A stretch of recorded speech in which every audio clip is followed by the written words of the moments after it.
ॐ जननीं शारदां देवीं रामकृष्णं जगद्गुरुं पादपद्मे तयोः स्थित्वा प्रणमामि मुहुर्मुहुः।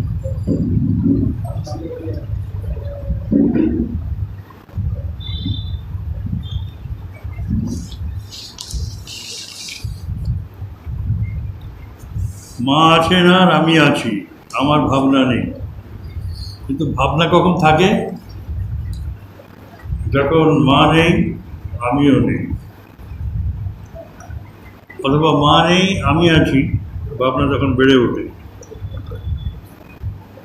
মাকে গ্রহণ করা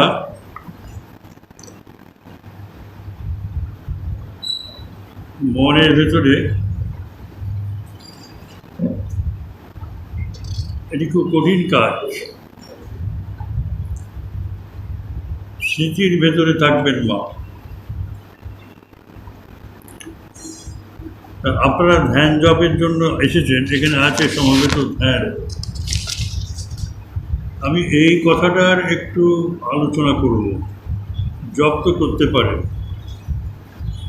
দেখবেন যারা বাড়িতে জপ করেন, জপ করতে করতে মন যখন বসে যায় তখন আর উঠতে ইচ্ছে করে না। সেই সময় ধ্যানের সময়। এখন আপনাদের সময়ের যদি অভাব থাকে তাহলে সেটা আলাদা কথা, কিন্তু দেখবেন যে দিনের সকালের একটা সময় এবং রাত্রের আর একটা সময় সন্ধ্যে আমরা জপ ধ্যানে বসার চেষ্টা করি এবং একটু জপ করি, উঠে চলে যাই। এর মূলে কারণটা হচ্ছে হয় কোনো কাজ, আর্জেন্ট কাজ পড়ে আছে, সেটা করতে হবে, অথবা আমি ধরে নিয়েছি যে আমার কাজ জপ ধ্যান করা, গুরুর কথা মতো ওই 108টা করে উঠে পড়লাম, এটাই আমার কৃত্য, আর কিছু করার নেই। তা নয়, একটু প্রাণায়ামটা করে নিতে হয়, নিঃশ্বাসের কাজটা একটু করতে হয়। তারপর যখন হৃদয় যখন ঠান্ডা হয়, শ্বাস প্রশ্বাসটা যখন একটু রিদমিক্যালি পড়ে, অস্বাভাবিক না হয়ে সরলভাবে যখন শ্বাস প্রশ্বাস পড়ে, তখনই জপ শুরু করা দরকার। জপ করতে করতে খুব ভালো লেগে গেছে, আমার উঠতে ইচ্ছে করছে না, ঠিক সেই সময় ধ্যান করা, ধ্যানের অনুকূল সময়। তা একটা কথা বলি, এটি হচ্ছে ধ্যান হচ্ছে রাজযোগের ব্যাপার। রাজযোগ, যেটাকে যোগও বলি, পতঞ্জলি যোগসূত্র, ওখানে হঠযোগটা না, হঠযোগটা শরীর ধর্মী, শরীরটা সুস্থ রাখার জন্য। কিন্তু রাজযোগ পতঞ্জলি, রামদেব স্বামী সেগুলো বলেন, ব্যাখ্যা করেন, সেগুলো কেউ শোনেন না, আমি দেখেছি। কিন্তু তিনি বলেন এর মতো বিজ্ঞান আর কিছু নেই, এর মতো বিজ্ঞান আর কিছু নেই। তার কারণ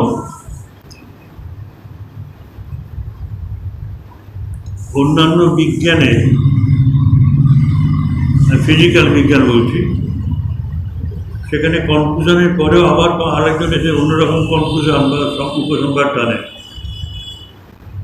সত্য পাওয়া খুব কঠিন। কিন্তু রাজযোগ যেহেতু মনকে নিয়ে কারবার এবং মনের নিয়ন্ত্রণের মধ্য দিয়ে আমাদের যেতে হয়, সেই জন্য এটা খুব সায়েন্টিফিক, কোনো বিশ্বাসের প্রশ্ন নেই। যারা ধরুন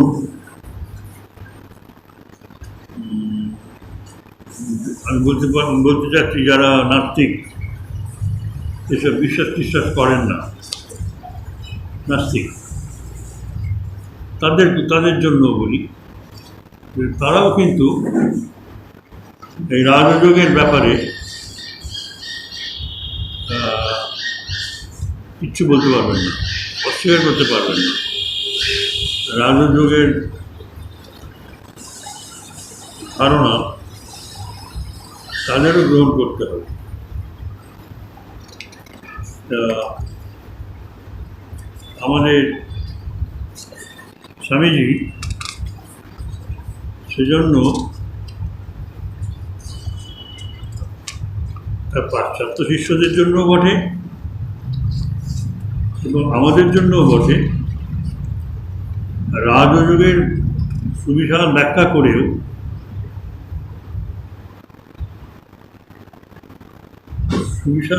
করেও তিনি আমাদের বলেছেন যে তোমরা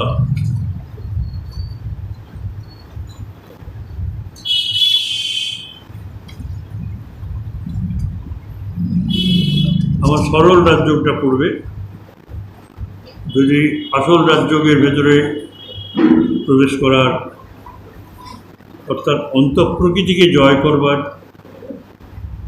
যদি একটুও ইচ্ছে থাকে তাহলে সরল রাজযোগ আমার এটা পড়বে। এই রাজযোগের এটাকে অষ্টাঙ্গ যোগ বলা হয়। এর 8টা পার্ট আছে, 8টা পার্ট। প্রথম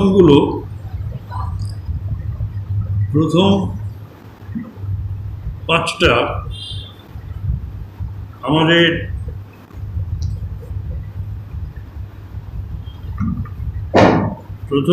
আমাদের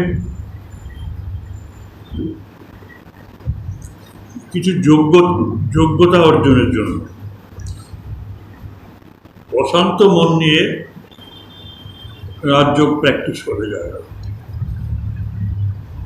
যদি ধরেন যে বাড়িতে একটা বিপদ ঘটেছে, সে বিপদ থেকে উদ্ধার পাচ্ছি না, সেজন্য মন খারাপ, মামলা মোকদ্দমা চলছে, সেই অবস্থায় আপনি মনোযোগ দিতে পারবেন না, মনের যোগ হবে না। মনটা শান্ত হবে তবে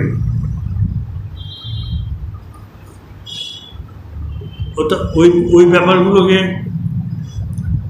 আগে মিটমাট করে নিতে হয়। সেজন্য যোগ্যতা অর্জনের জন্য প্রথম 5টা, তারপরে বাকি 3টে সাধনা শুরু হয়। এই যম মানে নিয়ন্ত্রণ, তারপরে হচ্ছে নিয়ম, কিছু নিয়ম পালন করতে হয়। তারপর আছে আসন, বসবার আসন। আপনারা চেয়ারে বসেছেন, সাধারণত মাটিতে বসে সে মেরুদণ্ড খাড়া করে, কেউ পদ্মাসনে বসতে পারেন খানিকক্ষণ, কেউ অর্ধ পদ্মাসনে বসতে পারেন, বা কেউ সুখাসনে বসতে পারেন। এখন চেয়ারে বসে সুখাসনে বসা যায়, বেশ ভালো করে বসে যায় অনেকক্ষণ। এই আসন, যম, নিয়ম, তারপর আসন, তারপরে প্রাণায়াম, প্রত্যাহার, ধারণা, ধ্যান, সমাধি।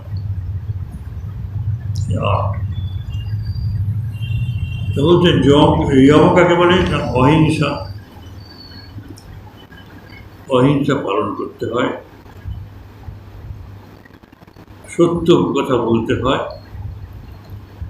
অহিংসা, সত্য, অস্তেয়, চুরি না করা,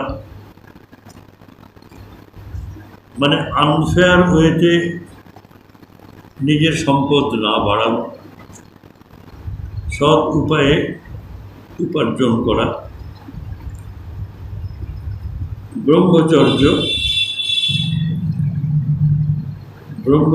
ব্রহ্মচারী,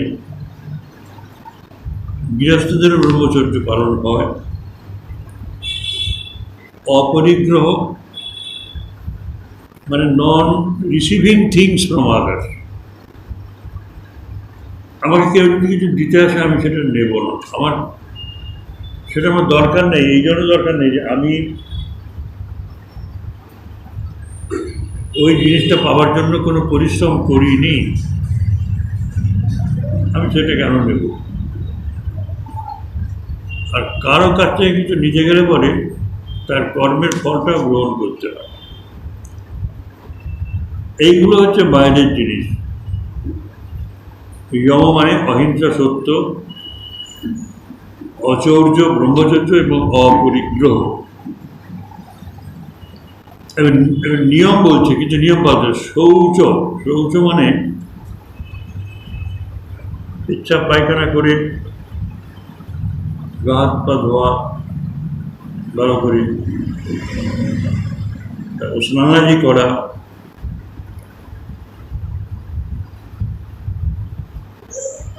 ভালো জামা কাপড় পরা, পরিষ্কার পরিচ্ছন্ন থাকা, সন্তোষ, মানে সবসময় একটা সন্তোষের ভাব থাকবে, আনন্দের ভাব, আত্মতুষ্টি থাকবে। আমার এটা নেই সেটা নেই, সবসময় যদি জিনিসপত্রের জন্য চিন্তা করেন, এটা হলো না এটা হলো না, তাহলে মন অশান্ত থাকে, অশান্ত মন শান্ত হয়ে থাকে। আর তপস্যার ভাব, তপস্যার ভাবটা কীরকম জানেন? তপস্যার ভাবটা হচ্ছে যে আমার ভেতরে অলরেডি যে সমস্ত বদ অভ্যাসগুলো আছে সেগুলোকে পুড়িয়ে ফেলতে হবে, আঘাত করে, আঘাত করে। আগুনের পরশমণি ছোঁয়াও প্রাণে, এই জীবন পূর্ণ করো, এই জীবন পূর্ণ করো, এই জীবন পূর্ণ করো, এই জীবন পূর্ণ করো দহন দান। অর্থাৎ আগুনে পুড়িয়ে আমাকে শুদ্ধ করো, তপস্যার আগুনে আমাকে পুড়িয়ে আমার ভেতরে যে ইভিল ফোর্সগুলো রয়েছে, মন্দ ভাবনাগুলো রয়েছে, সেগুলোকে তপস্যার দ্বারা, তপ মানে হচ্ছে তাপ, সেগুলোকে আর খাবার দেবে না। সেগুলো খাবার না পেলে চিৎকার করবে। যাদের যে বিষয়ে নেশা আছে সেই বস্তু না পেলে তাদের কষ্ট হয়, তাদের চিৎকার করে, ভাঙচুর করে। কিন্তু ধীরে ধীরে সেসব ছাড়তে হয়। আর আমার গায়ে যে ময়লা লেগেছে, যে কলঙ্ক লেগেছে, সেগুলো ধুতে হয়, ধুয়ে মুছে সাফ করে। সেটা কি করে হয়? সেটা হয় তপস্যার দ্বারা, আগুনে পুড়ে। তা যে জীবন তুমি দিয়েছ আমায়, কলঙ্ক যদি দিয়ে থাকি তাই মোহের ভরে, তাহলে আমার বিচার তুমি করো, তব আপন করো। বিচার আছে, সেটা সহ্য করার মতো ক্ষমতা থাকে, তপস্যা। তারপর একটু বই টই পড়া, একটু গীতা পড়া, একটু কথামৃত পড়া, একটু স্বামীজির বই পড়া, প্রত্যেক দিন এসব পড়ে। কেন পড়া? না, এতে সাধুসঙ্গ হয়। সাধুসঙ্গ হয় কারণ কি? সাধুদের তো সবসময় পাওয়া যায় না। এই বইগুলোর ভেতরে ভালো ভালো ভালো ভাব আছে, সেই ভাবগুলো আমার ভেতরে প্রবেশ করে। আমি যে অন্যায় কাজ করতে যাচ্ছিলাম সেখানে সে বাধা দেয়। এই জন্য সাধ্য হয়, এই জন্য করতে হয়। আর ঈশ্বরে আত্মসমর্পণ করতে হয়, ঈশ্বর পরিধান, ভগবান আত্মসমর্পণ করতে হয়। যে আমার ঔদ্ধত্য এসে যাচ্ছে, আমাকে বিনয়ী করো। আমি এরপর থেকে সংযত থাকব, আমি আর আগ-ডাক করব না, লিডারশিপের ভূমিকা নেব না। আমাকে তুমি বিনয়ী করো, ঈশ্বর ভূমিকা। আর তৃতীয় হচ্ছে আসন, বসবার মানে বুঝবার একটা ধারা ধারণা। বসতে হবে, সুখাসনে বসতে হবে। তারপর হচ্ছে প্রাণায়াম। এই প্রাণায়ামটাতে আমি আসবো। মানে শ্বাস প্রশ্বাসটা খুব রিদমিক্যালি হবে এবং দুই নাকে শ্বাস প্রশ্বাস সমানভাবে বইলে পড়ে সেই সময় জপ ধ্যানের সময় ধ্যানটা খুব জপ। তো প্রাণায়ামের কথা আমি আসবো। তবে প্রত্যাহার, মন, আমি ধ্যান করতে বসেছি বা জপ করতে বসেছি, মন ছুটে চলে যাচ্ছে অন্য জায়গায়, তাকে ধরে আনতে হবে। তাহলে তোমার তো জব করার কথা, জব ছেড়ে দিয়ে তুমি খেলার মাঠে মন করে আছো কেন? মনকে ফেলতে কিছু কেন? নিয়েছো, ধরে নিয়েছো। তুমি মাছের বাজারে ঘুরছো কেন? তুমি ধরে নিয়েছো, তোমার মন সেখানে ঘুরছে।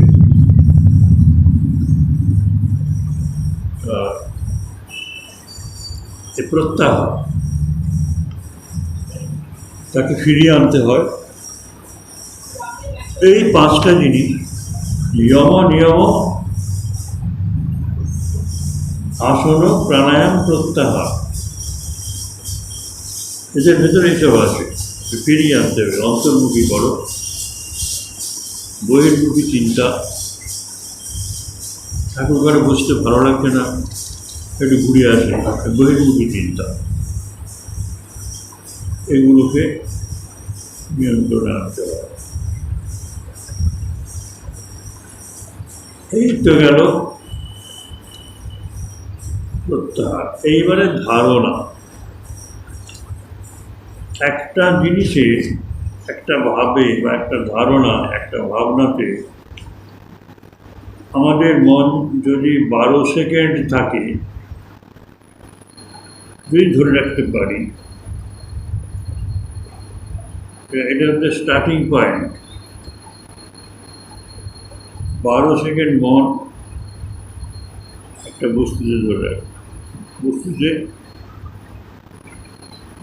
ধরে আছে, 12 সেকেন্ড ধরে বস্তুতে মনটা ফেলে রেখেছে।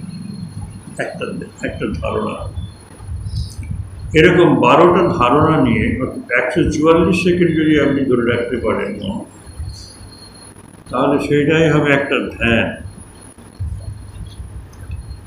এবং এই 144 × 12 আবার 12, এই 12টা ধ্যান নিয়ে হবে একটা সমাধি। তাহলে জপে বসে যখন আনন্দে আছেন এবং আর উঠতে ইচ্ছে করছে না, তখন প্রাণায়াম প্র্যাকটিস করে দেখুন আপনার মন কত আনন্দে উঠে যায়। 3-4 মিনিট এই ধারণ চিন্তা করলে পরে এই প্রাণায়াম অভ্যাসে পরিণত হবে। তাহলে সমাধি হলো কত? তাহলে 144 × 12, মানে 1728 সেকেন্ড, 8 ঘন্টা নয়, ঘন্টা কিছু। এই 1728 সেকেন্ড যদি একটা বস্তুতে মন ঠিক থাকে, সমাধি মান পুরুষ অধিক থাকে। এই হচ্ছে সমাধি। তাহলে ধারণা, ধ্যান, সমাধি, স্বামীজি এই তিনটে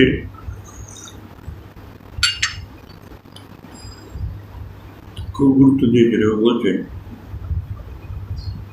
যে এগুলিকে আমরা একেবারে ম্যাথামেটিক্যালি ফলো করে এর যৌক্তিকতা সম্বন্ধে নিঃসন্দেহ হতে পারি। বলছেন কেউ যদি চ্যালেঞ্জ করে ধর্মজীবন বুঝলো কি, ধর্মজীবন তো তোমার ভেতর থেকে আসছে, রাজ্য সেটা প্রমাণ করে। মনকে কন্ট্রোল করে তুমি নিজেকে যোগী হিসেবে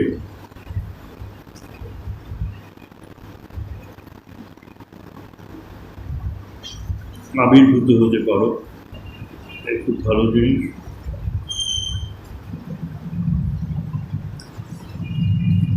আসন যে কোনো একটা আসন হলেই হয়।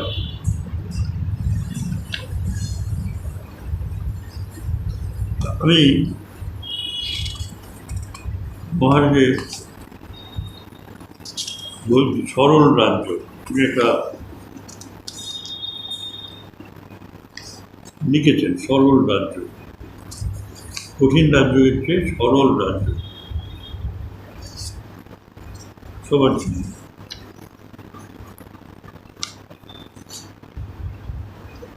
প্রত্যক্ষ অনুভূতি হচ্ছে যোগ লব্ধ,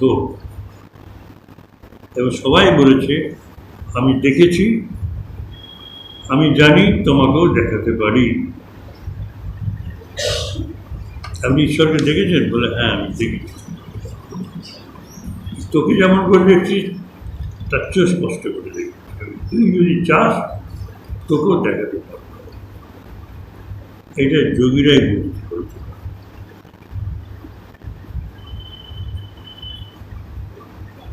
তাহলে দেখুন এটা কঠিন বটে। মনের মধ্যে আমাদের অনন্ত শক্তি আছে, তাকে একাগ্র করলে পরে সূর্যের রশ্মিকে আতস কাজ দিয়ে একাগ্র করলে আগুন জ্বলে যায়, বিশাল আগুন ছড়িয়ে পড়ে বনে অরণ্যে, বনের পর বন ধ্বংস করে দেয়। আপনারা সেসব ছবি তো দেখেছেন, প্রচন্ড।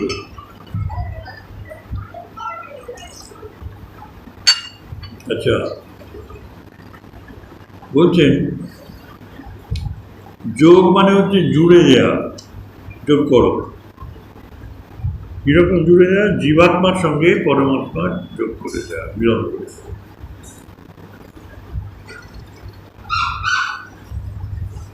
এই যে আমি আছি আর আমার চারদিকে বিশাল অচেতন জগৎ চলতে আছে, এই কনসাসনেস শুধু আমারই আছে, ইন্ডিভিজুয়াল। এবং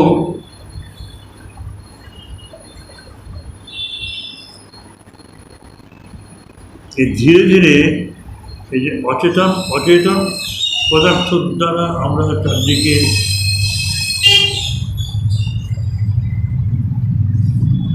পরিবেষ্টিত হয়ে আছি, এই যে ভাবি, এই ভাবনাটা তখন চলে যায় এবং আমাদের ধীরে ধীরে উচ্চ স্তরে পৌঁছানো সম্ভব, নূতন শক্তি আসে।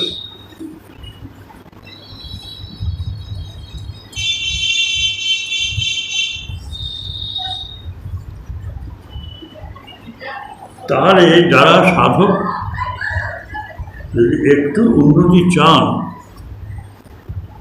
তাহলে তাদের তিনটে জিনিস দরকার। ঠাকুর স্বামীজি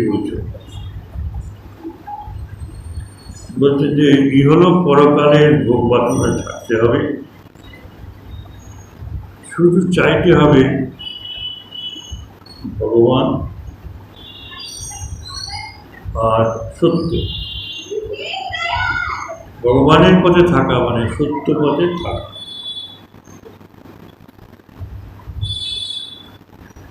তাহলেই দেখা যাবে যে ভোগ বাসনা অনেক আছে, কিন্তু সেগুলো আমাকে প্রলুব্ধ করবে না।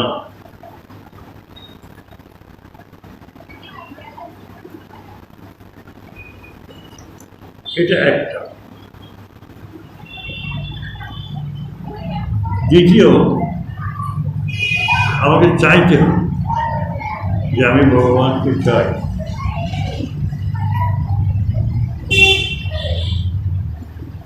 আমি সত্যকে জানতে চাই, সত্যস্বরূপ ভগবানকে জানতে চাই।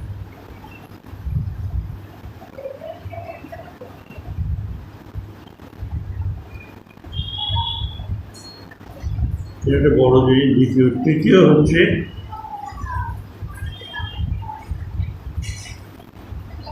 সঠিক জিনিস শিক্ষা করতে হবে। প্রথম, মনকে বাইরে যেতে না দেওয়া। দ্বিতীয়, মনকে অন্তর্মুখ করে রাখা। তার মানে লোকজনের সাথে কথাবার্তা বলা, অহেতুক কথাবার্তা বলা, অকারণে মিথ্যে কথা বলা বা সত্যি কথার উপর জোর দেওয়া, প্রতিজ্ঞা করা, এইসব।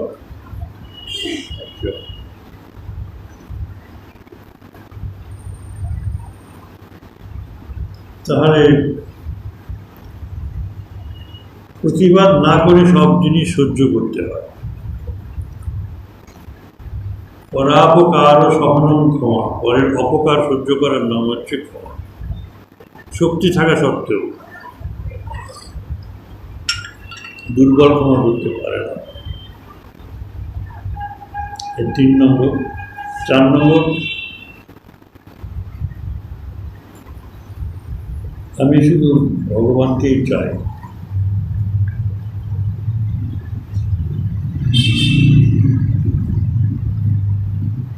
অর্থাৎ ঈশ্বর ছাড়া আমি আর কাউকে কিছু আর চাই না।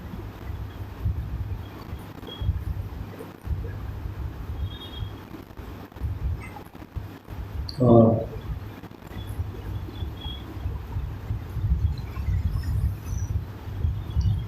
5 নম্বর হচ্ছে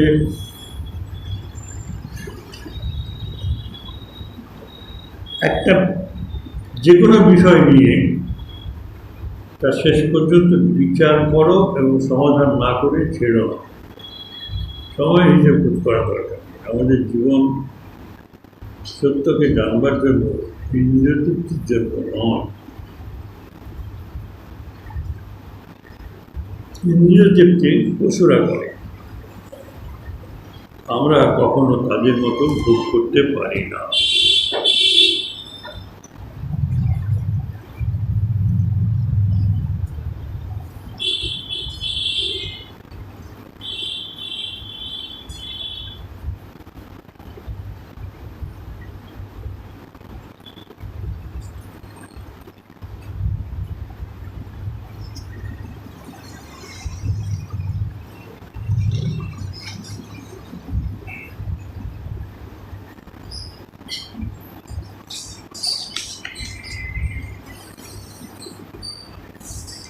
এইবার বলছেন,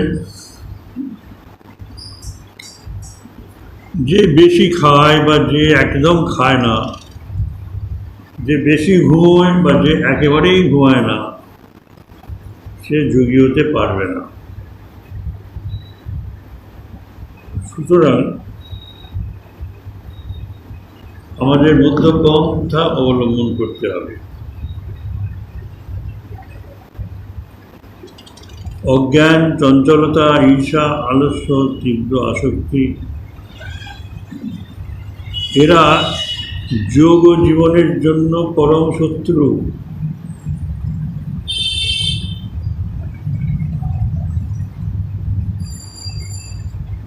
অজ্ঞানতা, চঞ্চলতা, ঈর্ষা, আলস্য, তীব্র আসক্তি,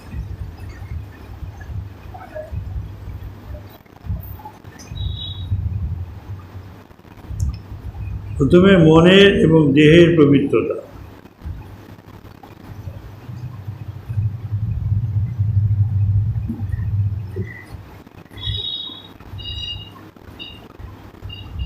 দ্বিতীয়ত ধৈর্য থাকা দরকার। তৃতীয় অধ্যবসায়। আর যোগ সাধনের সবচেয়ে বড় সময়, ভালো সময়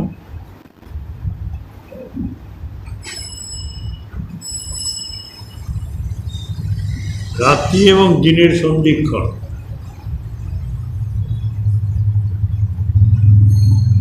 সন্ধ্যেবেলা এবং সকালবেলা।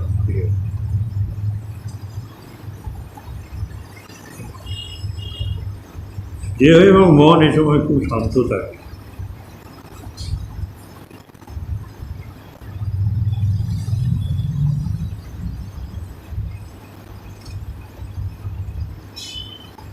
স্নানের পর সকালবেলা ঘুম থেকে উঠে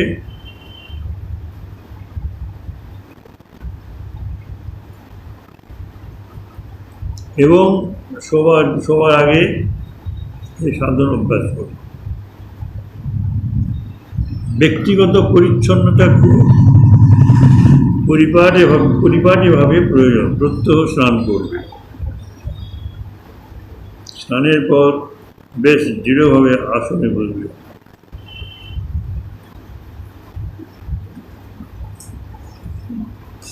তা ঠিক আছে, মনে করবে তুমি যেন পাহাড়ের মতো অটল, কোনো কিছু তোমাকে নড়াতে পারবে না। মেরুদণ্ডের উপর জোর না দিয়ে কোমর, ঘাড়, মাথা ঋজুভাবে এক সরল রেখায় রাখবে। মেরুদণ্ডের ভেতর যে সমস্ত প্রক্রিয়াটা কাজ করে, তো সেজন্য সেটাকে দুর্বল করা চলবে না। পায়ের আঙুল থেকে আরম্ভ করে ধীরে ধীরে শরীরের প্রত্যেকটি অঙ্গ স্থির করবে। তোমার নড়াচড়া করতে পারবে না, এই স্থির ভাবকে মনে মনে চিন্তা করো। দরকার মনে হয়তো প্রতি অঙ্গ স্পর্শ করবে, মাথায় যাবে এবং মাথায় উপরে পৌঁছলে সমস্ত দেহটা স্থির হয়ে যায়। সত্য লাভ করবার জন্য ভগবান তোমাকে এই দেহ দিয়েছেন।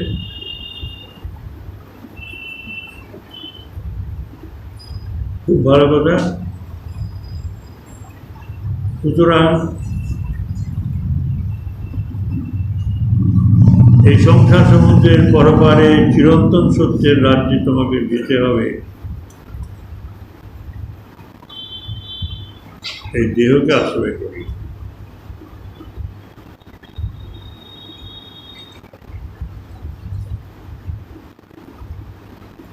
এটা হয়ে গেলেই এবারে বলছেন যে প্রাণায়াম 2 নাসারন্ধ্র দিয়ে গভীরভাবে শ্বাস গ্রহণ করবে। তারপরই বলছেন নাক দিয়ে নিজেরাই নেবেন, হাতটা টিপতে হবে না। একটু থেমে তারপর 2 নাসা দিয়েই নিঃশ্বাস ত্যাগ করবে। তারপর যতক্ষণ বেশ স্বচ্ছন্দভাবে পারবে শ্বাস রুদ্ধ করে থাকবে। এইরকম 4 বার করা হয়ে গেলে স্বাভাবিক নিঃশ্বাস প্রশ্বাস নেবে।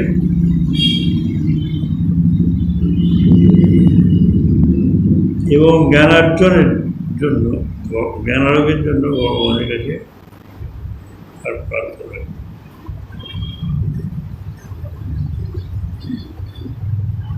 কীরকম প্রার্থনা? যিনি এই বিশ্ব সৃষ্টি করেছেন তার মহিমা আমি ধ্যান করি। তিনি আমার মনকে প্রবুদ্ধ করুন। ধিয়ো ইয়ো ন প্রচোদয়াৎ।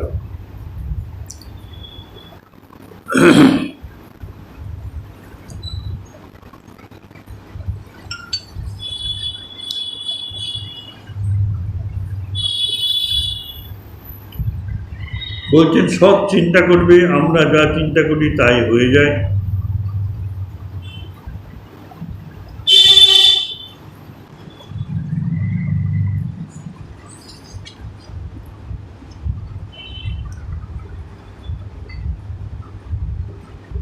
আত্মবস্তু আছে কিনা তা বোঝার উপায় একমাত্র এমন একটা কিছু হওয়া যা দেহ নয়। যোগীরা আমাদের ইন্দ্রিয়গুলিকে প্রধানত 2টি ভাগে ভাগ করেন, জ্ঞানেন্দ্রিয়, কর্মেন্দ্রিয়। আপনারা জানেন জ্ঞানেন্দ্রিয় চক্ষু, কর্ণ, জিহ্বা, নাসিকা, ত্বক। আর কর্মেন্দ্রিয় বাক, পানি, পাদ, পায়ু, উপস্থ।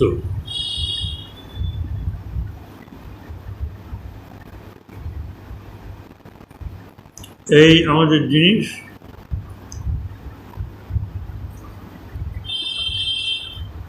অহংকারকে বলি আমরা মনের 4টি স্তর। মন মানে চিন্তা শক্তি, দ্বিতীয়ত বুদ্ধি, তৃতীয়ত অহংকার, চতুর্থত চিত্ত। মনোবুদ্ধি অহংকার ও চিত্তানি নাম। এই চিত্তবৃত্তি নিরোধের নাম হল যোগ।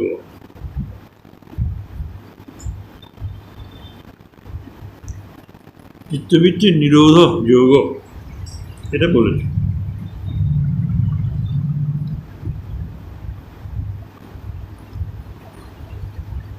যোগ এক প্রকার বিজ্ঞান, যার সাহায্যে আমরা চিত্তের বৃত্তির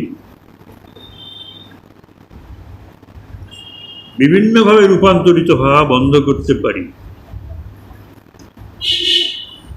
অর্থাৎ আমাদের চিত্ত, মন যে সমস্ত বিষয়গুলো চিন্তা করে সেগুলোর সঙ্গে নিজেকে একীভূত করে দেয়, সেটা আমরা ধ্যানের সময় বেশি বুঝতে পারি জপের সময়। সেজন্য আপনারা নিজেরা বইটা পড়বেন। এটা হচ্ছে প্রথম ভাগ, 180 পৃষ্ঠা, স্বামীজি বাণী রচনা।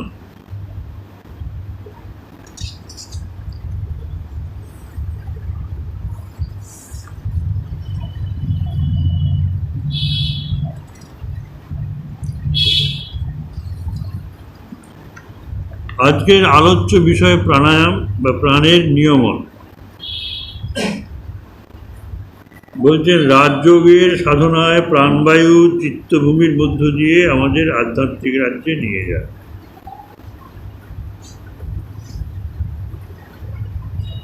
হ্যাঁ, বড় কথা।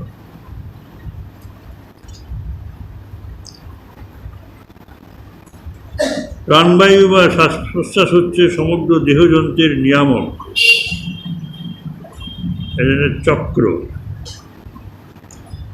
প্রাণ প্রথমে ফুসফুসে, ফুসফুস থেকে হৃদয়ে, হৃদয় থেকে রক্ত প্রবাহে, সেখান থেকে মস্তিষ্কে, সব শেষে মস্তিষ্ক থেকে মনে কাজ করে।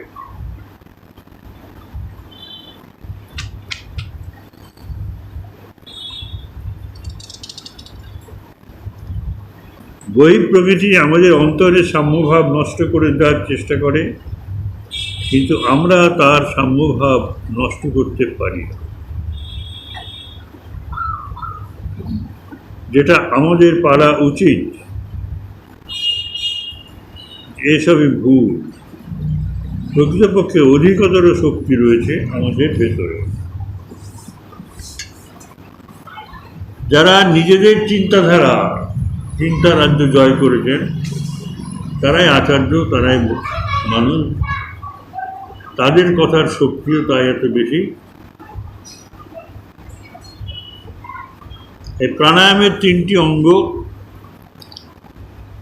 পূরক মানে শ্বাস গ্রহণ, কুম্ভক মানে শ্বাসরোধ,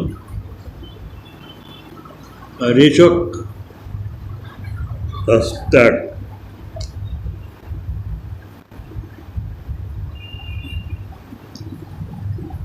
ইড়া এবং পিঙ্গলা দুটি নাড়ি আছে।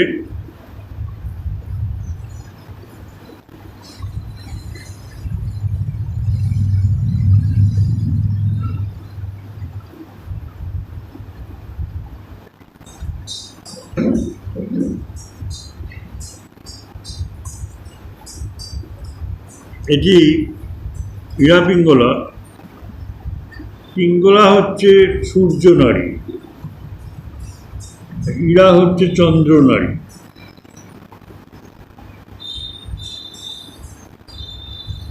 ডান দিকে যদি বারবার নিঃশ্বাস নেন, একটা বাঁদিক চেপে, আপনার ভিতরে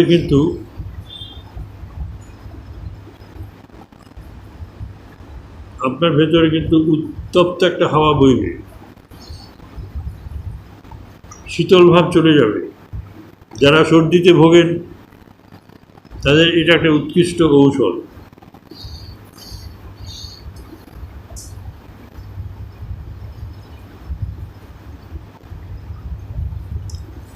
এগুলো পরীক্ষণীয়। বাঁচকে করলে পরে শীতল ভাব বাড়বে বলছে, সব পড়ে নেবেন। শ্বাস প্রশ্বাসের সঙ্গে এই শীতল ভাব এবং এই গরম ভাব খুব ঘনিষ্ঠভাবে জড়িত। তাই শ্বাস প্রশ্বাস নিয়ন্ত্রণ করলেই আমাদের দেহযন্ত্রটি নিয়ন্ত্রিত হয়।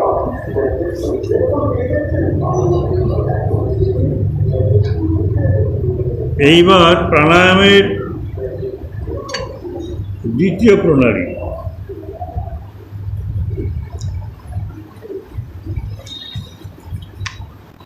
এটা সকলের পক্ষে এক নয়।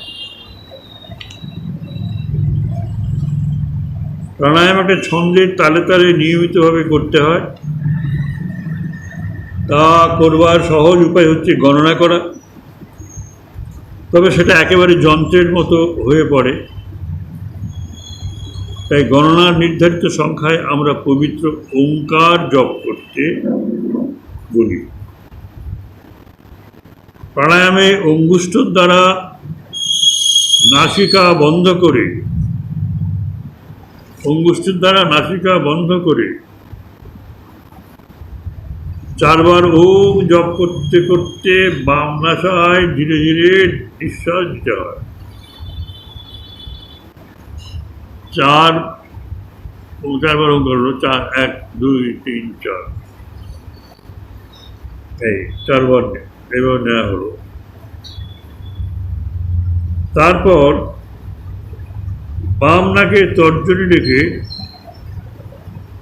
দুটো নাসায় বন্ধ করো।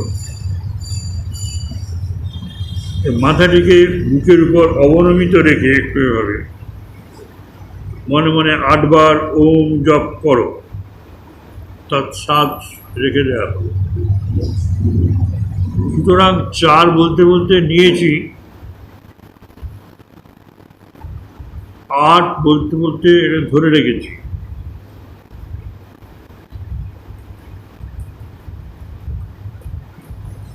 হৃদয়ের বাইরে ধরে রেখেছি। আগে বলেছিল হৃদয়ের বাইরে, হৃদয়ের ভেতরে ধরে রেখেছি। ওটা আগে বলেছিল আগে হৃদয়ের বাইরে ধরেছি। হৃদয়ের বাইরে ধরাটা কোনো অসুবিধা হয় না। হৃদয়ের ভেতরে ঢুকলে পরে মহারাজ বলছেন, স্বামীজি বলছেন যে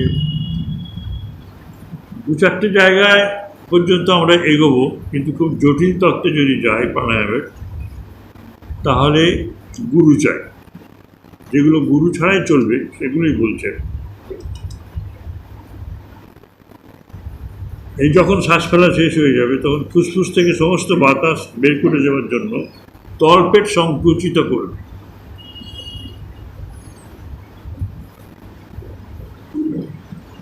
এটি আমেরিকানদের তিনি শেখাচ্ছেন, সরল রাজ্য।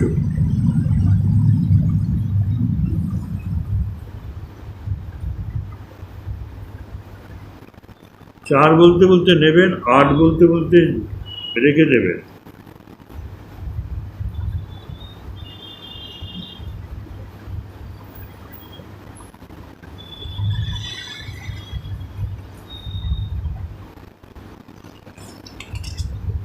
অবশ্য 16 বলতে বলতে ছেড়ে দেওয়া করবেন।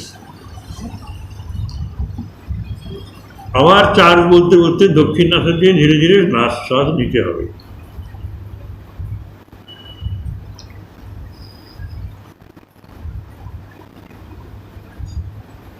তাহলে দেখুন, 4 বলতে বলতে নিচ্ছি, 8 বলতে বলতে 8 বলার ও ও ও ও ও ও ও ও ও ও এই সময়টা আমি আমার শ্বাসটাকে বুকে ধরে রেখেছি। তারপরে আবার 4 বলতে বলতে ছেড়ে দেবো। 4 বলতে বলতে নেওয়া, 8 পর্যন্ত ধরে রাখা, তবে আবার ছেড়ে দেওয়া। এটাকে বলছেন, নেওয়াটাকে হচ্ছে পূরক, ধরে রাখাটা কুম্ভক, আর ছেড়ে দেওয়াটা হচ্ছে রেচক। অল্প একটু প্রাণায়াম করে নিয়ে জপ করা খুব ভালো। বলছেন সঙ্গে সঙ্গে যখন ওই আগের মতো তলপেট কিন্তু সংকুচিত করা যায়।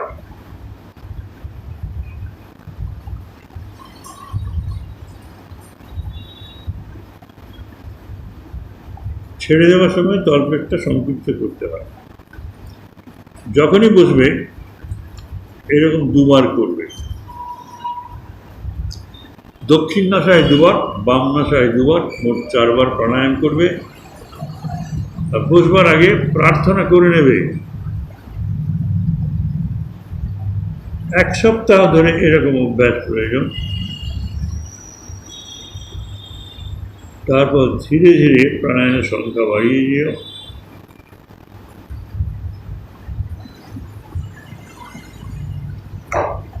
এখন এই প্রাণায়ামের সংখ্যা বাড়াবার প্রয়োজন। আপনারা হয়তো যারা একটু বেশি উৎসাহী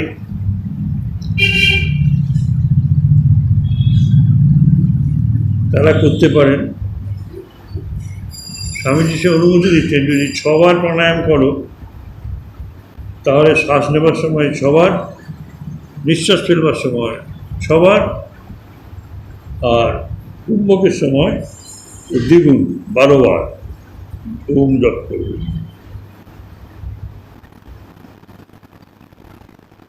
দেখুন, আর কিচ্ছু বলছেন না। 4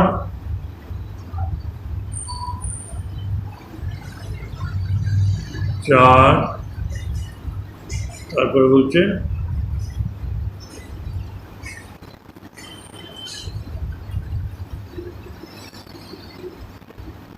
8 4 4 8 4 শুরু করতে বলছে।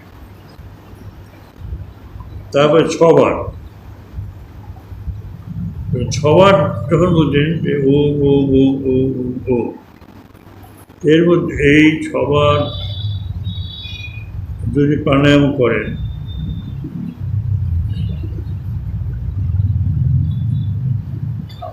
তাহলে ডবল হয়ে যাবে, 12 বার হয়ে যাবে। 12 বার কুম্ভক করতে হবে, রেখে দিতে হবে শ্বাস প্রশ্বাসের ভিতরে, আবার 6 বার বের করবে।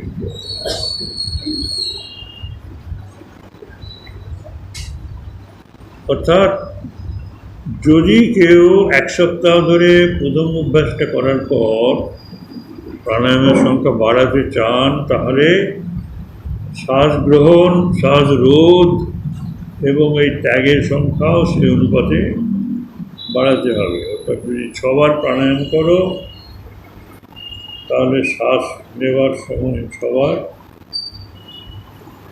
নিঃশ্বাস ফেলবার সময় 6 বার, ও কুম্ভকের সময় 12 বার ওমকার জপ করবে। এই প্রাণায়াম অভ্যাসের দ্বারা আমরা আরও বেশি পবিত্র, বেশি নির্মল এবং বেশি আধ্যাত্মিকভাবে পূর্ণ হই।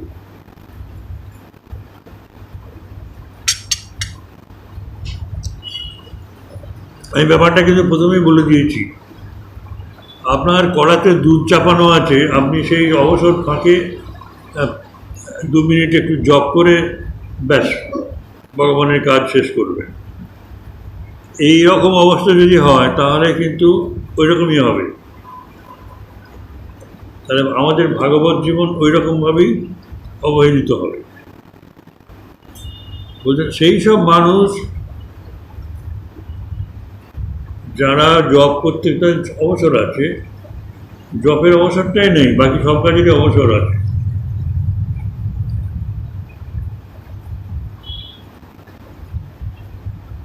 এইখানে বেশি কনসেশন চাই। গুরুদেবকে গিয়ে বলে, মহারাজ 108টা কেন, 10টা করলে হয় না, 12টা করলে হয় না, আরও কমিয়ে দিলে হয় না? তা ঠাকুর তো গিরিশ ঘোষকে একটু জোর করেছিলেন যে না, এটা করতে হবে। তো কেউ কেউ প্রতিবাদ করেনি, গিরিশ প্রতিবাদ করেছিল, বলে আমি পারবো না। তখন তার ভার নিয়েছিলেন।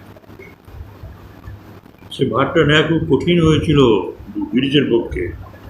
গিরিশের ছেলে মারা গেছে, গিরিশ কাঁদতে পারছে না, বলছে আমি তো তার হাতে, তার উপর ভার দিয়েছি, তিনিই আমার হয়ে কাঁদবেন। বকলমটা সোজা না। সুতরাং আপনারা ভাবতে পারেন, যেটা বললাম, স্বামীজি বলছেন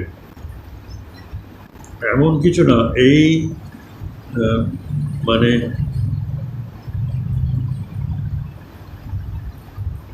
মানে দেখুন না, অদ্ভুত ব্যাপার। 4, 8, 4, 6, 12, 6। এই প্রাণায়াম খুব বেশি না।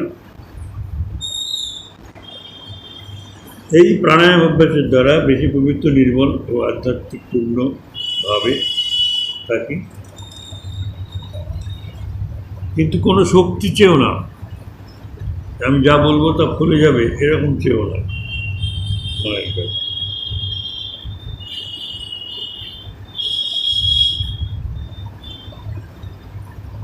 এবং শুধু চাইতে যদি হয় তাহলে শুধু ভালোবাসা চাইবে, সকলকে যেন আমি ভালোবাসতে পারি। শক্তি দিয়ে কাকেও আঘাত করা নয়। আপনি যখন প্রেমের পূজারী হয়ে যাবেন,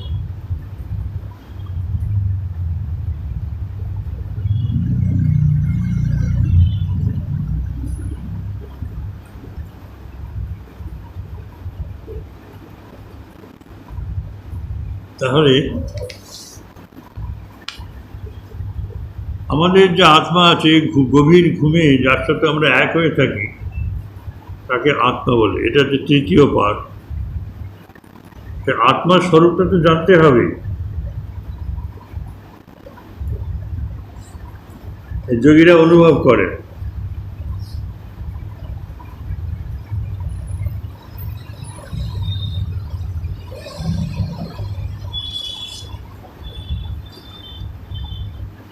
ষটচক্রের কথা বলছেন।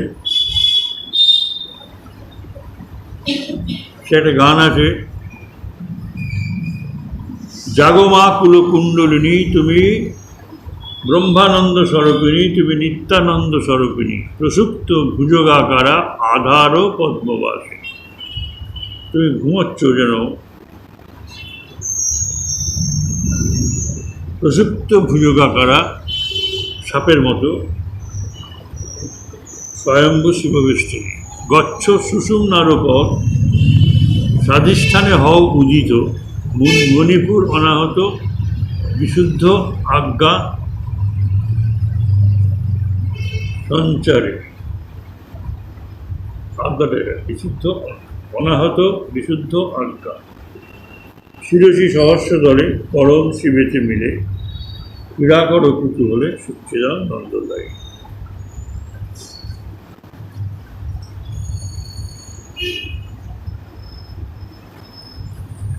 এই হচ্ছে সহজতম কথা। অর্থাৎ আমাদের ত্রিকোণে, আমাদের ওখানে যে আগুন জ্বলছে,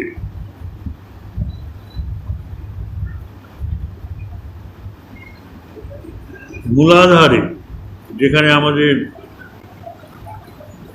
পায়ু আছে, পায়খানার বের হওয়ার রাস্তা আছে, ত্রিকোণে জলে কিষাণু তাপিত হইল, মূলাধার তেজস্বীপে স্বয়ংভূষী। ওটা মূলাধার, ওখান থেকেই উঠছি। সাপ বেষ্টিত হয়ে আছে, তার ফোনাটা নিচের দিকে আছে, ওটাকে উপরে দিয়ে করতে হবে। সুষুম্নার পথ দিয়ে যাও, স্বাধিষ্ঠান মণিপুর, নাভি। স্বাধিষ্ঠান হচ্ছে পেচ্ছাপের জায়গা, আর এই হৃদয় হচ্ছে অনাহত।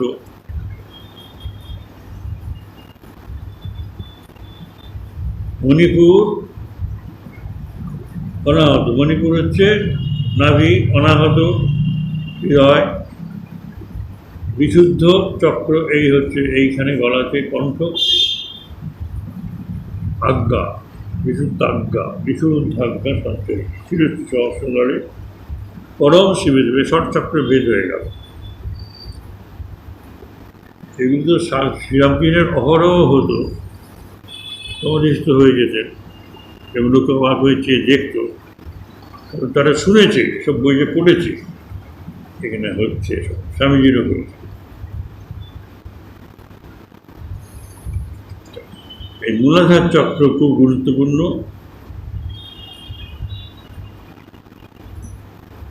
প্রজনন শক্তি সেখানে থাকে। ওই কুণ্ডলিনী পাখির সাপ আছে,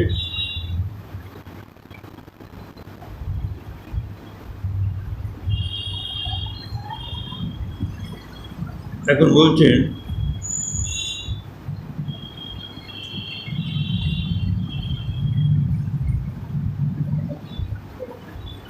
শরীরে, মানব শরীরের মহাবিদ্যুৎ আধার মস্তিষ্কে প্রেরণ করতে পারলে সেখানে সঞ্চিত হয়ে আছে ওজস, আধ্যাত্মিক শক্তি, সেটা তখন জেগে উঠবে।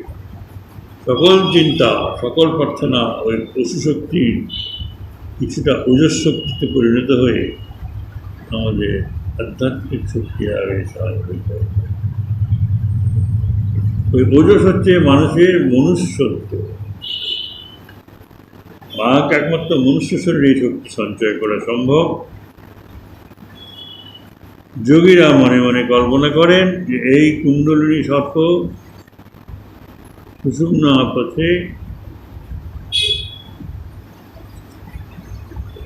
স্তরে স্তরে চক্রের পর চক্র ভেদ করে সহস্রের উপনীত হয়।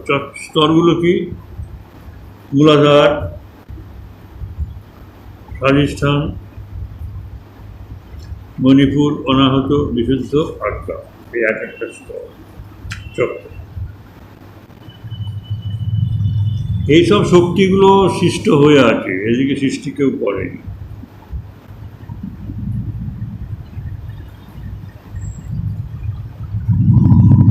তাহলে বলছেন যে পবিত্র হতে হবে, এটাই হচ্ছে সবচেয়ে বড় কথা। ফিজিক্যাল পবিত্র এবং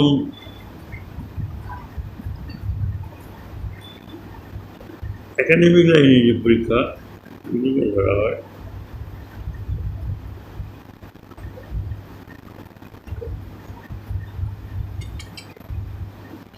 আর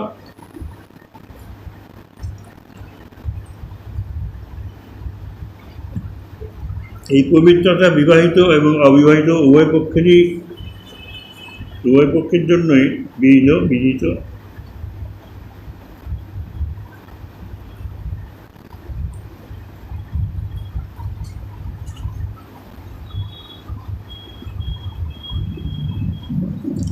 মনকে সংযত করবার পূর্বে মনকে জানতে হবে।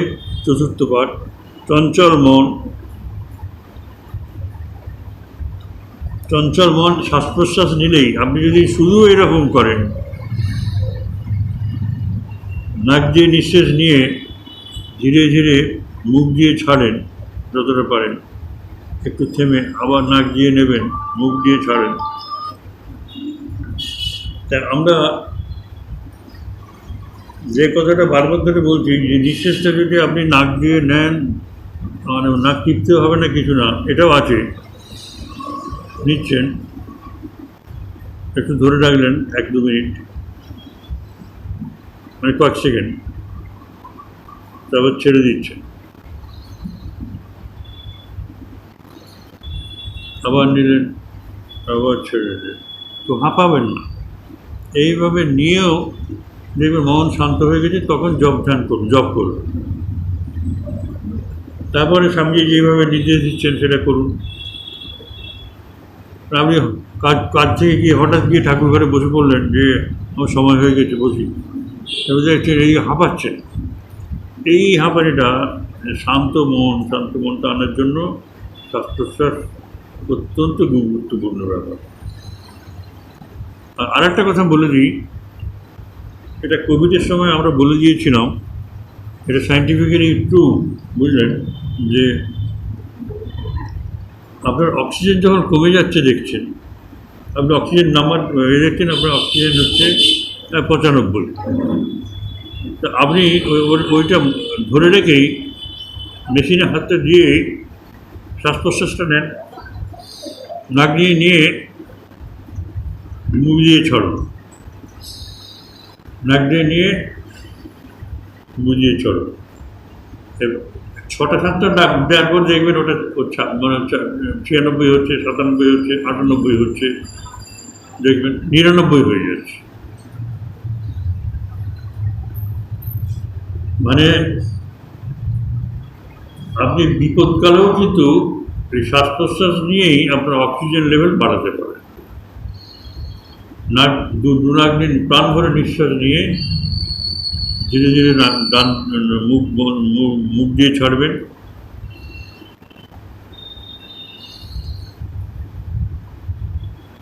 এই মুখ দিয়ে ছাড়ার কথাটা কেন হলো এই নিয়ে অনেক তর্ক হয়েছে। তারপরে বড় বড় মানে নোবেল লরিয়েট এর কারণটা জানিয়েছেন যে নাক দিয়ে নেওয়ার পর নিঃশ্বাসটা যখন যাচ্ছে তখন অক্সিজেন যাচ্ছে, নাক দিয়ে যদি ছেড়ে দেন, আপনি নাক দিয়ে যদি নিঃশ্বাসটা নেন অক্সিজেনটা যাচ্ছে, আমার সঙ্গে সঙ্গে যদি নাক দিয়ে ছেড়ে দেন সেই অক্সিজেনটাই ফিরে আসবে কার্বন ডাইঅক্সাইডের সঙ্গে।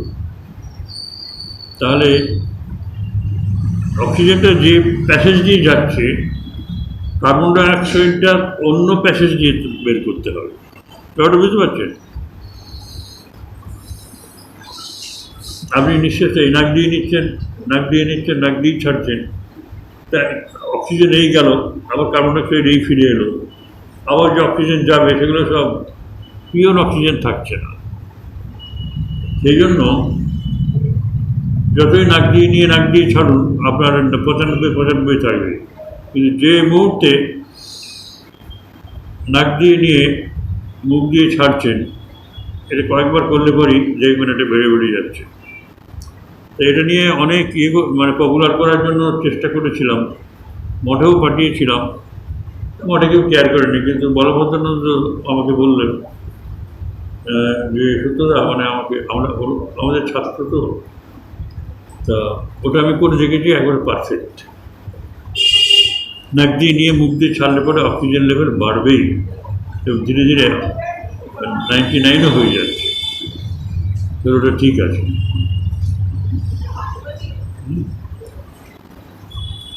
তা সেই জন্য বলছি নাক দিয়ে নিলেন খুব ইভেনলি, নাক দিয়ে মুখ দিয়ে ছাড়লেন, শব্দটাকে একটু ফাঁক করে।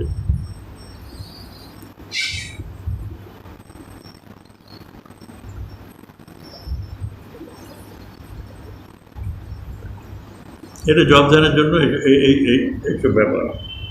কিন্তু আমি একটা জিনিস বলে রাখি, আর একটা জিনিস আছে, আপনারা একটা বই হয়তো পেয়েছেন, আপনার স্বাস্থ্য আপনার হাতে, আপনার হাতেই আপনার স্বাস্থ্য, দেবেন্দ্র ভোরা। কেউ পড়েছেন?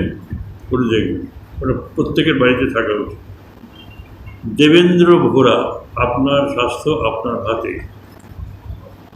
কাউকে অ্যামাজন বা অন্য কোনো ইয়েকে বাদ দিয়ে দেন, ওরা দিয়ে যাবে। একসাথে 15-20টা নেন, এই আশ্রমে থাকলেও ইস্যু করে নেবেন। প্রত্যেকটা ওটা রাখা দরকার, প্রত্যেকটা বাড়ি। অদ্ভুত ব্যাপার। আপনার হার্টে যন্ত্রণা হচ্ছে, সঙ্গে সঙ্গে এই অংশটা টিপে দিলে পরে একেবারে সঙ্গে সঙ্গে ওটা কমে যাবে। এই অংশ অথবা এই অংশ। আপনার প্রেশার খুব হাই হয়ে গেছে, এই তর্জনী দুটো নিয়ে কানে ঢুকে চাপ দিয়ে তারপর এভাবে করুন, সঙ্গে সঙ্গে প্রেশার ফল করুন। মানে হাইপার টেনশন হয়ে যাচ্ছে, হাইপার লেভেলে চলে যাচ্ছে। মানে অদ্ভুত এই বইটির গুণ।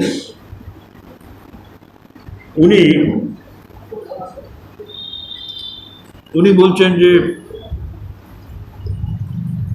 এটা কিন্তু জবদানের সময় না করলেই ভালো, অন্য একটা সময় আপনারা করবেন।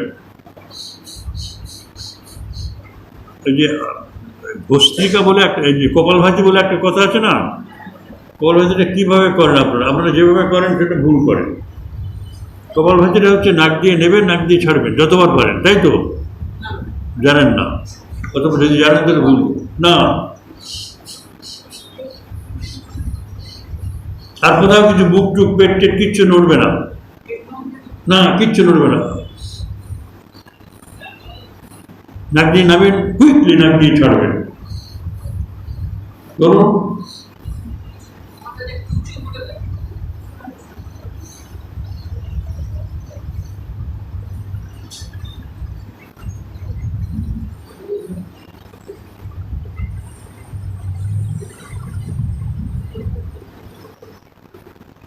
এই কপালভাতি সবাই করেন কিন্তু ভুল করেন। কপালভাতি শুধু নাক দিয়ে ছাড়বেন, নাক দিয়ে নেবেন, কিন্তু ভস্ত্রিকা যেটা, কারণ উনি যেভাবে করেন সেটা তো দেখে বুঝতে পারবেন না, আর বলেন কীভাবে বলেন আমি তো জানি। ভস্ত্রিকা হচ্ছে নাক দিয়ে নেবেন, ছাড়বেন যখন তখন আপনার পেট সংকুচিত হবে।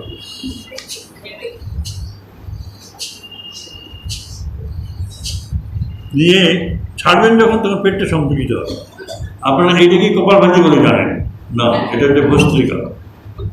ভস্ত্রিকা কপাল ভাতি হচ্ছে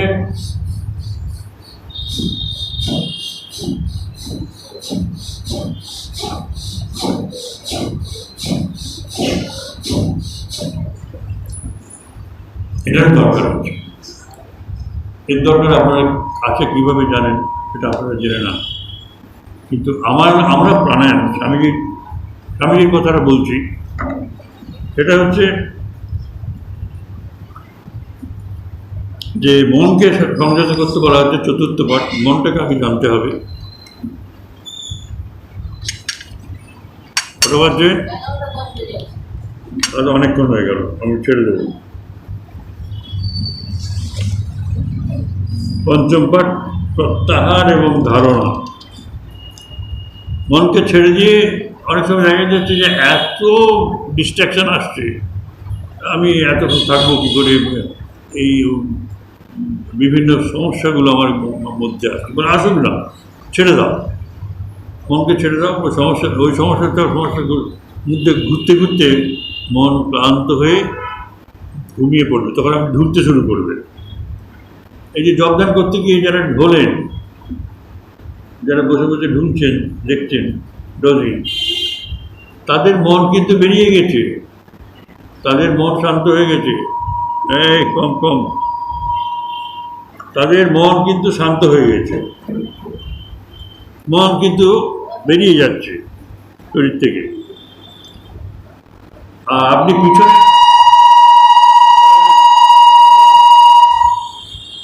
পিছনে বসে, ব্যাপারটা কি, আপনি পিছনে বসে সে যে ঢুলছে সেটা দেখছেন, মানে আপনারই অবস্থা খারাপ। আপনার সামনে যে বসে আছেন সে ঢুলছে, সে কিন্তু দেহ থেকে মনকে বের করে দেওয়ার চেষ্টা করছে, আবার মন আসছে মাঝে মাঝে, মাঝে মাঝে চলে যাচ্ছে। যখন চলে যাচ্ছে তখন ঘুমিয়ে পড়ছে, যখন জেগে আসছে আবার জেগে উঠলো, ওটা যাতায়াত শুরু হয়ে গেছে। এটা অনেক ভালো, আপনি তার অবস্থাটা দেখে হাসছেন, আপনি অনেক খারাপ অবস্থায় আছেন, আপনার মন আপনাকে প্রতারিত করছে। সুতরাং সামনে বসবেন, কারো ঢুলুনি দেখতে হবে না, আপনি নিজে দেখবেন মন আপনার শান্ত হয়ে গেছে। মনকে ছেড়ে দিতে বলছে, ছেড়ে দিয়ে দেখুন ও কোথায় যায়, সে কি চিন্তা করছে সেটা দেখবেন। বন্ধ করার চেষ্টা করতে হবে না, কেবল দেখে যেতে হবে।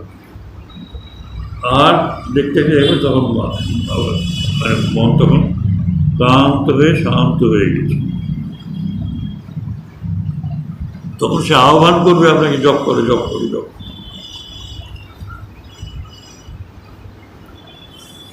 বলছে বাম নাসা দিয়ে যখন নিঃশ্বাস পড়বে তখন বিশ্রামের সময়, আর দক্ষিণ নাসা দিয়ে যখন করবে কাজের সময়, আর দুই নাসা দিয়েই যখন করবে তখন ধ্যানের সময়। বুঝতে পারছেন? এইবার মহারাজ বলছেন, স্বামীজি মহারাজ, যে ওঙ্কার জপের কথা বলেছিলাম, কিন্তু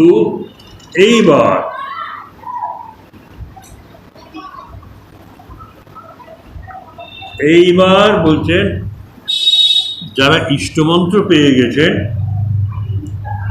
তারা রেচক এবং পুরকের সময় ওঙ্কারের পরিবর্তে ইষ্টমন্ত্র এবং কুম্ভকের সময় হুং মন্ত্র জপ করবে এবং মনে মনে কল্পনা করবে হুং মন্ত্র জপ করার সময় যে ওই নিঃশ্বাস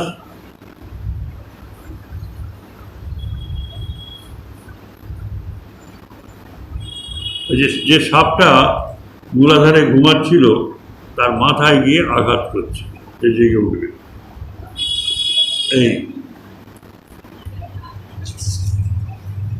রোজ স্নান করবে, 2-3 বার ধরে যদি দরকার হয়।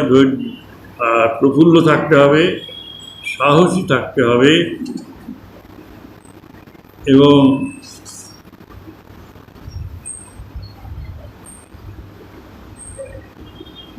ষষ্ঠ পাঠ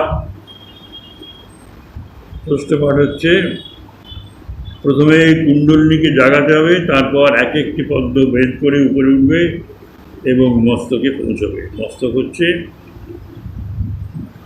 তার আসল জায়গা, চৈতন্যের জায়গা। শিব সেখানে বসে আছেন, শক্তি জাগ্রত হয়ে ওখানে যাবে। এই সে ভক্তি বলি, জ্ঞানই বলি, কর্মই বলি,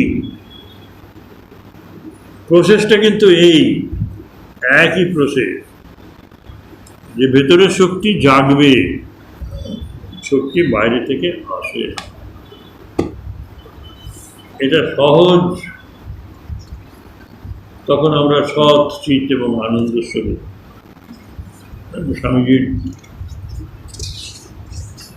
স্বামীজির এই সমাধি, ঠাকুরের তো বহু সমাধি হতো, কলকাতার লোক ভাগ্যবান, তারা সেই স্বামীজির ঠাকুরের সমাধি অহরহ দেখতে পেতেন, যেটা তারা অবাক হয়ে দেখত। এবং একটা ওই সমাধিটি 1000টা নাস্তিককে তিনি তার কন্ট্রোলে, তার নিয়ন্ত্রণে, তার অনুকূলে নিয়ে আসতেন। একটু নাচতেন, একটু গান গাইতেন, একটু বলতেন, তারপরে হঠাৎ সমাধিস্থ হয়ে যেত। ঠাকুর তো এই টেকনিক ছিল, তাই না? অদ্ভুত টেকনিক। প্রথমে বসে বসে একটু বললেন, তারপরে আছে গান হোক, গান গাইতে গাইতে গান উঠে বললেন, নাচতে শুরু করলেন, ব্যাস নাচতে নাচতে সমাধিস্থ। তাহলে দেখুন, আমরা যে বলছি যে বসে থাকতে হবে, হ্যাঁ, আসলে বসে সমাধি হবে, তবে তো হবে। ঠাকুরের দাঁড়িয়ে দাঁড়িয়ে সমাধি, একেবারে অভূতপূর্ব ব্যাপার। এবং কোনো সাপোর্ট নেই, দাঁড়িয়ে আছেন একেবারে কাঠের মতো।